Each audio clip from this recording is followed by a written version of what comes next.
Yo, yo, yo, what's up, amigos? How you guys doing? Hope all is well. Uh, First off, I apologize. The MRIN video and the staff video, uh, I want to edit it. It's in the works. But today I just wanted to make a quick recap on Negg, why it squeezed, um, and what the reason was, and why technically it stalled off here. And then I'm also going to talk about Bsqr, which is I was swing short yesterday, as I mentioned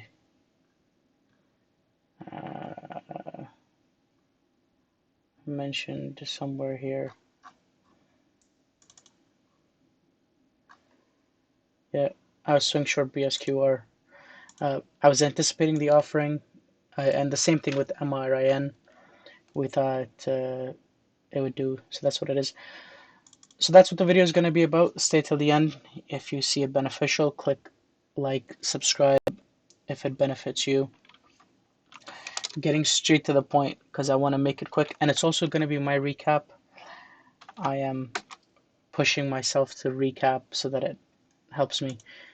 This is all bullshit, by the way. I don't use any of this stuff. So if you guys are wondering if it's magical stuff, it's not. I I don't know why I have it. It's useless. Okay, Negg. What was Negg? Negg was actually the real definition of what a gamma squeeze is, and I'm sure quite a few people got stuck on it. They got hurt. So what I'm gonna go ahead and show here, I hope nothing private shows. So these are the call options. The maximum price is at 40, expiring 9 days. What happened at the daily chart, a lot of people think fundamentally it's overvalued, etc., etc. It gets here, it rejects off, and the market makers that are short the calls, the 35, the 40, they can't buy a higher strike, so they have to buy equity. This in combination that the float is much smaller than most people anticipate because of the merger and also because of the ownership, this went super parabolic. Why did it go super parabolic? Because of gamma squeeze. And the gamma squeeze, in summary, I know a lot of people on Twitter talk about it, etc. But to get a better understanding of it, it is basically when the market makers have to cover a large portion. So a lot of times they sell out of the money call when they anticipate it not happening, and if it has a strong push, they're forced to buy the equity, and it goes much further than expected because they can't. Market makers usually they're very risk averse to a certain extent. So this is what this is. The squeeze. It was a short squeeze,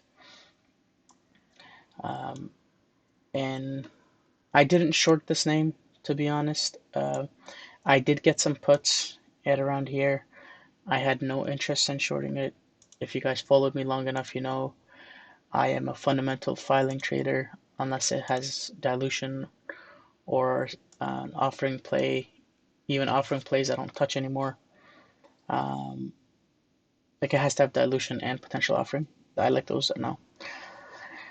I don't touch these because I've gotten my ass kicked enough. The other benefit of this is why I wanted to mention is in Thinkorswim, a friend of mine, uh, Parker Dilution, he told me that in Thinkorswim, the call option came at $80. So in IB, another platform, the market makers were selling $40 call. In IB, there was an option of $80. So likely what they did is they were selling the $80 calls. It got defended. That's why when it got to 80, it rejected because when it gets to this point, they have to determine, okay, what are they going to do? Because it gets there, they have to cover the position. And from my experience, when something like this happens, or to a certain extent when there's a gamma squeeze and a new option opens up, so they have to defend those positions. How they defend it, they potentially accumulate the longs here, they sell some of the shares, and they potentially short. They do what they gotta to make sure that it doesn't keep squeezing, that the the squeeze pressure, buying pressures out, because if it stays below 80, the guys that sold the $80 calls will be raking in the money. They lost the money on $35 and $40.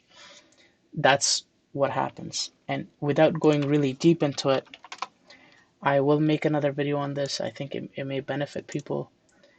A lot of the retail, they're saying, oh wow, AMC is going to squeeze, blah, blah, blah. And they quote unquote got the hedge funds.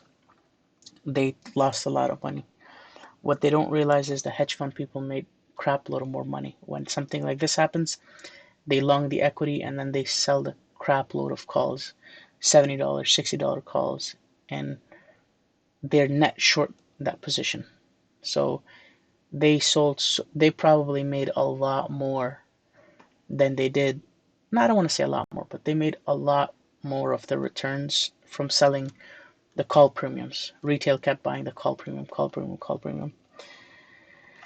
And yeah, so you can't, this mindset to hold for long term when it doesn't make any valuation sense, it's not right.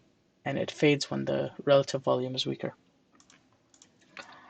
So that's Negg AMC. If you guys have questions, let me know. I'm going to quickly do this for myself. What would make a good short for me? If tomorrow it goes below 44 and then it spikes into 61, you guys see the volume profile down here, 61, 64. If it goes below this, if it goes below 44 and then it spikes into that, for sure I will take a short position here. My risk would be 71. My target would potentially be 27, 28, long-term 17. So here I would have, I'll try not to have a $10 stop, but I try to be precise with my entries. I'll probably risk off of something, depending on whatever it is. But the parameter is below 44 and then goes. Or the other option is it gaps up into like $150 pre-market. Then I will consider a short. This is that. So now I kind of want to talk about my loss today, which bothered me.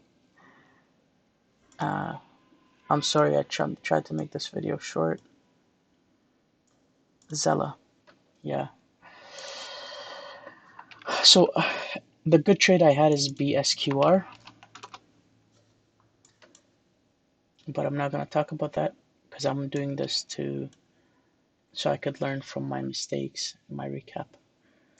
So yesterday I had a 494 short in Xela. So after hours, did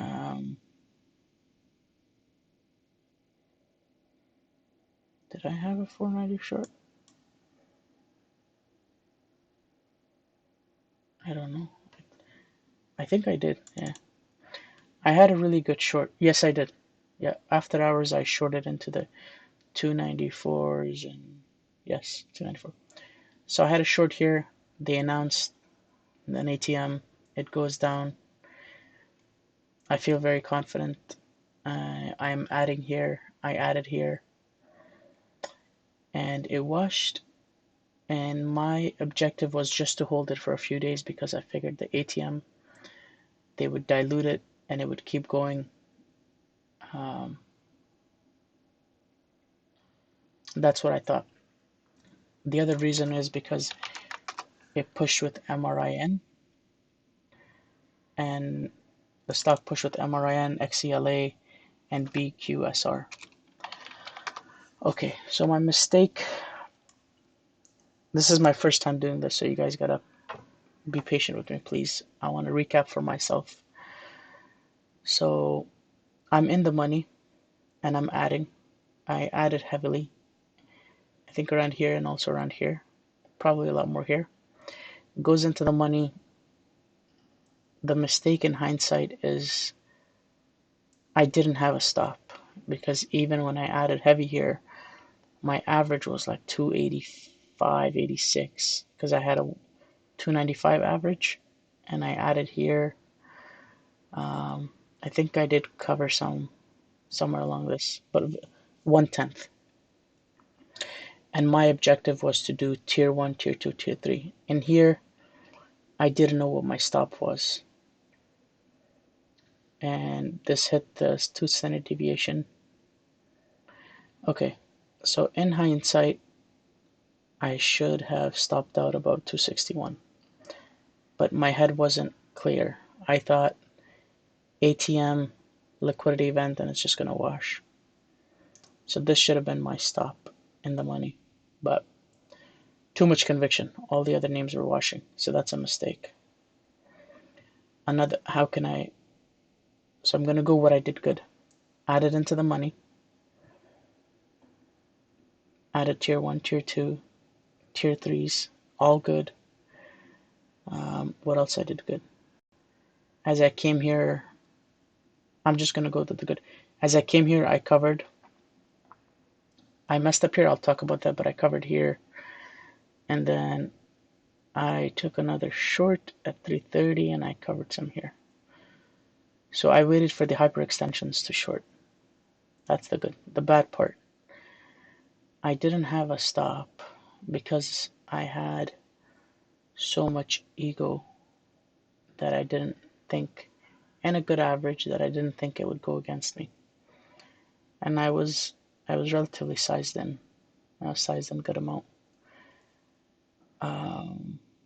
Because Bsqr and MRN went. Okay, so solution.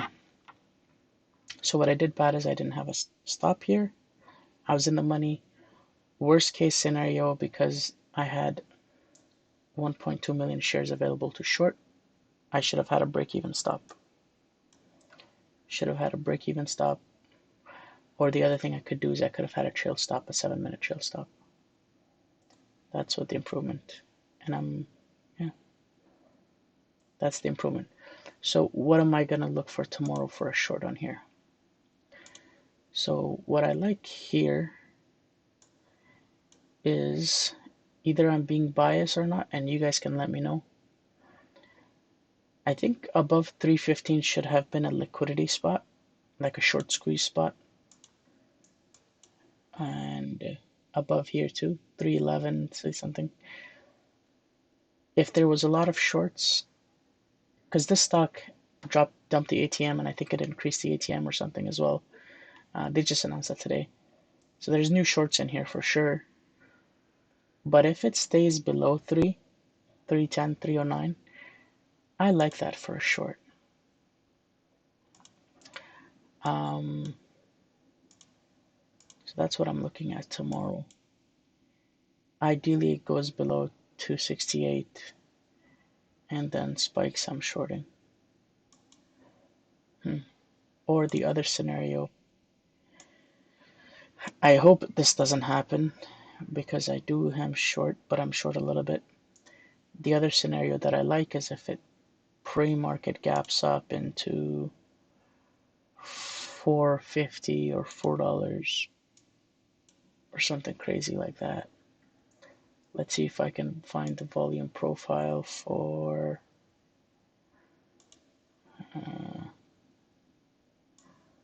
these days.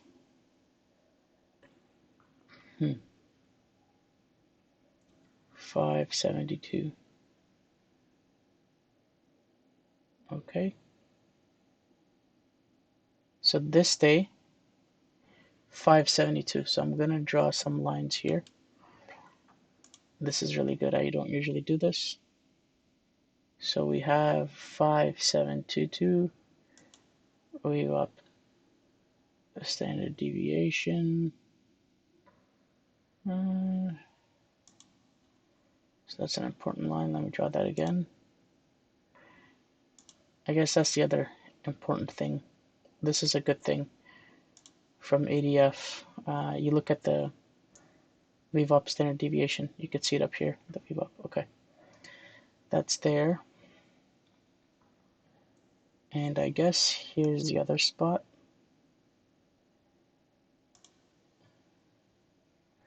And then obviously the stuff below. Okay. So that's the play on this.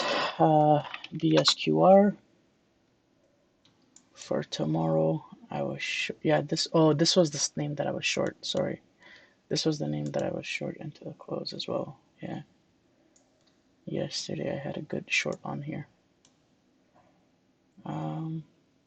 So how am I playing this tomorrow? I am playing this tomorrow by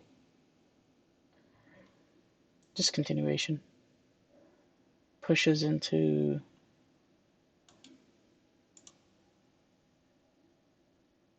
probably into this. Yeah. 570. Yeah, push into that or breaks below. Just find a good risk reward setup in this. This is the backside. And that's all. If you guys made it so far, click thumbs up and subscribe. Sorry for the long video. Take care. Bye.